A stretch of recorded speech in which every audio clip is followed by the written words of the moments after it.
Good evening. Today is January the 23rd of 2023. Hope everybody's had a good day. I want to talk tonight about January the 23rd, 1973, 50 years ago. I'm quoting a lot from this book, January 1973, Watergate, Roe v. Wade, Vietnam, and the Month That Changed America Forever by James Robinalt. This is an outstanding book about a very important month in history. And it's a month I remember very, very well. We talked last night or yesterday afternoon about the events of January 22nd, 1973, in which Lyndon Baines Johnson died in Texas. The U.S. Supreme Court handed down Roe v. Wade, and George Foreman defeated Joe Frazier in a match in Kingston, Jamaica. National Security Advisor Henry Kissinger had said that LBJ's passing was symbolic, that this hulking, imperious, vulnerable, expansive, aspiring man so full of life should die with the war that had broken his heart, that had really been the undoing of his administration. Well, American involvement in Vietnam ended in January 1973, and the foundation for this was laid on January 23rd, which was a Tuesday, in Paris, France. Henry Kissinger was spending his final hours with Le Duc Tho of the North Vietnamese Politburo at the Hotel Majestic on Avenue Kleber in Paris proper. Everything went smoothly in my meeting with Le Duc Tho. We initialed the agreement and protocols at about 1 o'clock. Kissinger cabled Ambassador Ellsworth Bunker in Saigon. What Kissinger did not put in the official record was that he and Tho had wrangled for most of those 4-hour meeting in a contest over the nature of America's future commitment to fund the economic reconstruction of North Vietnam. Le Duc Tho managed even on this solemn occasion to make himself obnoxious by insisting on ironclad assurances of American economic aid to North Vietnam. Kissinger wrote years later in his memoirs. Yet it was all radiant smiles and hearty handshakes when Kissinger and Tho emerged to mug for the cameras. Neither said a word. Kissinger and his team went straight to lunch at Trans Van Lam's residence, making it 3 appearances with South Vietnam's foreign minister in less than 24 hours. I took every occasion to publicly associate myself with Lam and the South Vietnamese while I was in Paris, Kissinger wrote to Bunker. Following lunch, Kissinger bolted, rushing out to Orly Airport to jet back to Washington. It's interesting that these two men who'd played such a major role in negotiations, Henry Kissinger and Le Duc Tho, both caught planes. Kissinger for Washington and Tho for Hanoi, and were not even in Paris 4 days later when the final documents were signed. And I'll say more on that. We live and Lord say the same. This on Friday, January 27th, we'll talk about that. But these things were going on. He was getting back as America was reeling from legalization of abortion the day before and the death of Lyndon Johnson. Of course, many boxing fans commented that it was a good match. between George Foreman and Joe Frazier.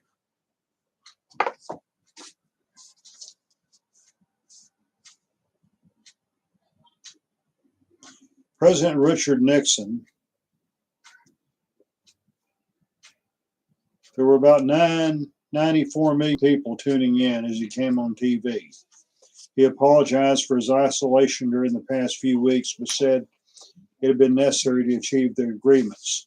With our secret negotiations at the sensitive stage they were during recent period, for me to have discussed publicly our efforts to secure peace would not only have violated our understanding with North Vietnam, it would have seriously harmed and possibly destroyed the chances for peace.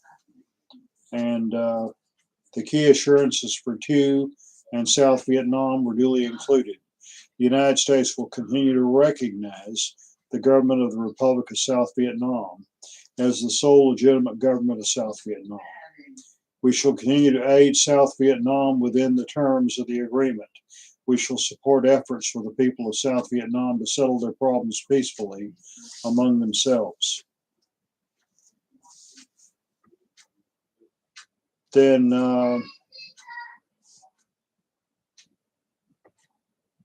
he spoke to the people of South Vietnam, the leaders of North Vietnam, and other major powers that have been involved directly or indirectly.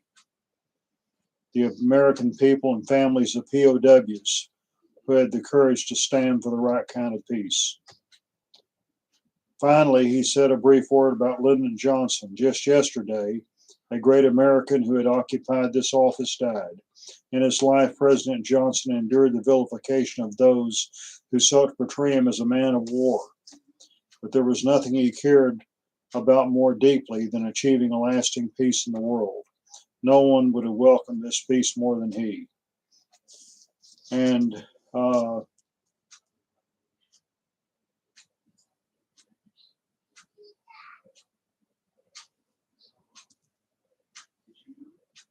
what did he say and what did he didn't say? Well, some picked up Nixon's snub of anti-war Americans in his speech. Senator Harold Hughes, a Democrat from Iowa, said that the president left out the need for reconciliation here at home. Hughes was disappointed. He said that there were no healing words from the president for those like him who had opposed the war. Notwithstanding the silent presence of Leo Cherney's bronze bust of Abraham Lincoln on Nixon's credenza behind him in the Oval Office, his presidential address contained not a hint of with malice toward none, with charity toward all. Nixon's slight in this speech had been intentional. And in Saigon, President Tu was openly skeptical in his speech to his countrymen. Let me say frankly, of the peace accord to be signed in 3 days, that it is only a ceasefire agreement. As to whether or not we will have real peace, we must wait and see. Nobody in the United States paid much attention to it or even seemed to care about Tu or his reaction. People were exhausted with the war. It was the end of a nightmare. Most Americans at that time could have cared less about how Tu felt. It became even more so 2 years later. America had agreed to stand by South Vietnam. But when the North Vietnamese invaded in April 1975, America did nothing. Well, by this time, Nixon was no longer president.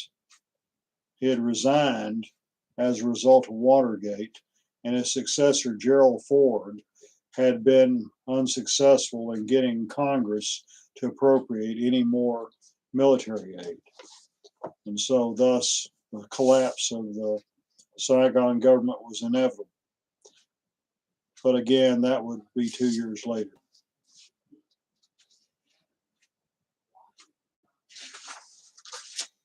Henry Kissinger about this time said, together with healing the wounds in Indochina, we began to heal the wounds in America.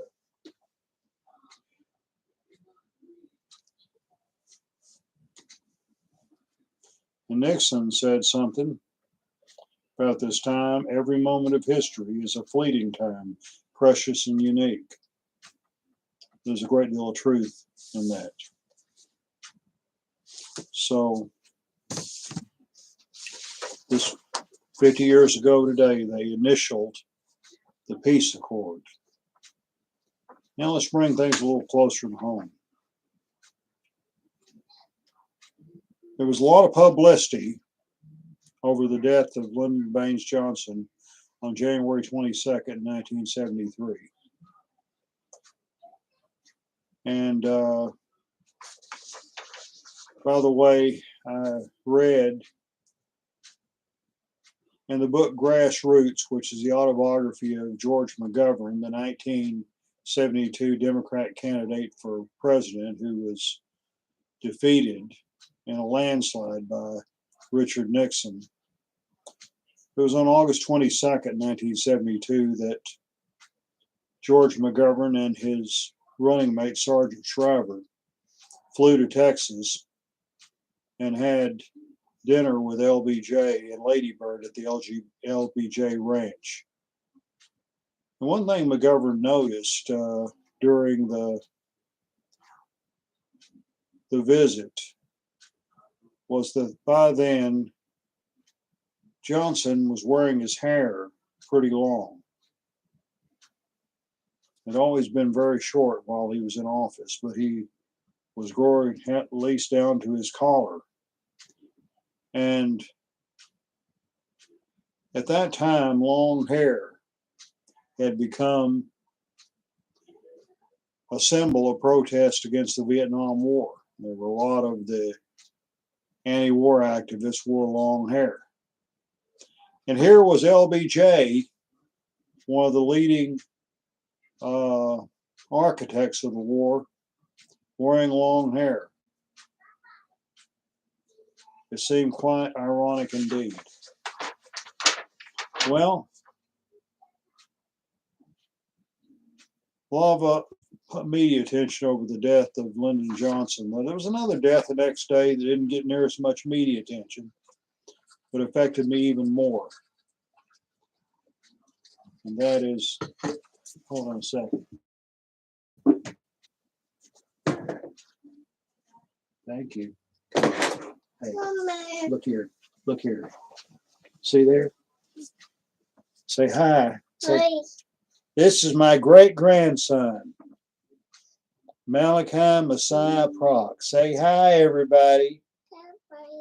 That is Papa's boy. You go back to bed. Papa's got to finish this video. Here you go.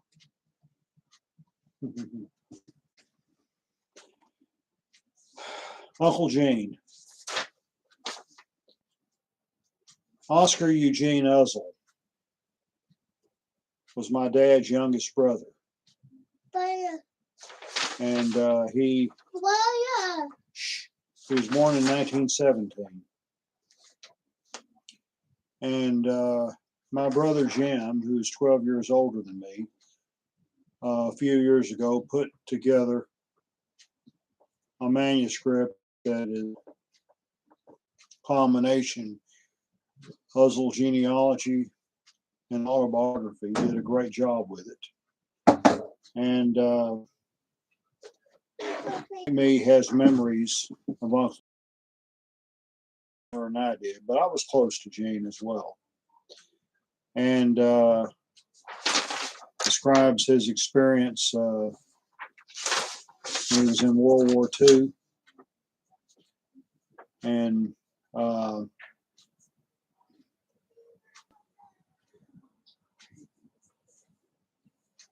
he was always a maverick and didn't usually do what others did. Gene was captured along with everyone else, but he escaped and went into the jungle. I don't know how he survived, but somehow he hooked up with the Philippine resistance group who fought a guerrilla war against the Japanese. They were scattered throughout the mountainous terrains of the islands. There were probably hundreds of American soldiers who found their way to the resistance movement and fought as best they could. But Gene did manage to survive. And after he got out of the military, He bounced around and had many jobs in his lifetime. He was a red cap with the Rice Hotel in Houston. He also drove a taxi in Houston and I think also in Dallas. He was a boxer in the Army and afterwards for a while. He graduated from Barber College, opened a shop in his home on South 11th Street. He bought a small walk-up hotel on Franklin Avenue in Waco. I believe it was called the Star Hotel.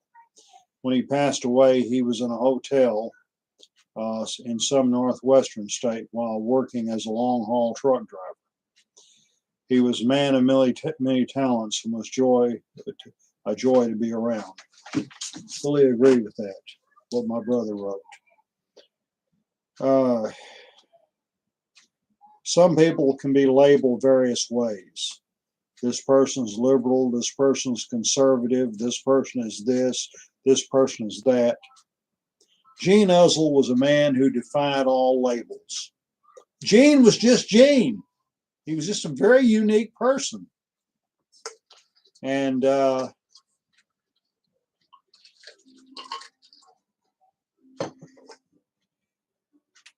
he, like Jim said, he was a long-haul trucker. And I believe it was Wyoming. I could be wrong, but I believe that's where he was. He was in a motel where he was staying for the night. And according to his wife, Aunt Frances Socorro Uzzell, Aunt Frances, by the way, was from West and was of Czech descent. She outlived him for about 18 years, and she was a delightful person. I have fond memories of both of them. But Gene, according to Francis, he was got in after the run that day, and he was in his motel room. He sat down in a chair, and when they found him, he had him a cup of coffee, he had a cigarette, and he had a book. And I think he died of a heart attack. He was 55 years old. His funeral was held a few days later, and I attended it.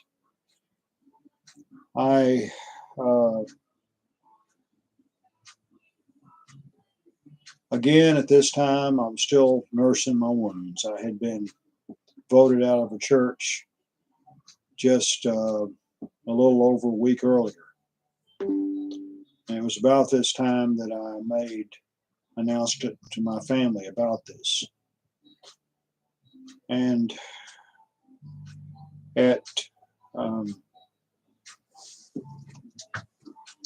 Gene had been to our church, I believe, a couple of times. He and Francis came up from from Waco to Whitney to worship with us. I believe they came to my ordination service. And it was, so my members had met him, and his obituary was in there. Nobody got in touch with me to express any condolences, and even if they had, hey, sympathy in the loss of my uncle would not have made any difference. And the fact that they still would regard me as a heretic whose views on issues like dancing and race relations was unacceptable to them. And when I told my parents about what happened at Whitney, I was disappointed, but I can't say I was surprised that I didn't gain a sympathetic ear, that they actually sided with my congregation. In fact, on one occasion, my dad thought that it would have been better if I had resigned. In the 50 years that followed that event, not for 1 second have I even considered the idea that I should have resigned. I stood up for what I believed in then, and I still believe in that now. And so those are my recollections of January 23rd, 1973, 50 years later. Everyone have a good evening.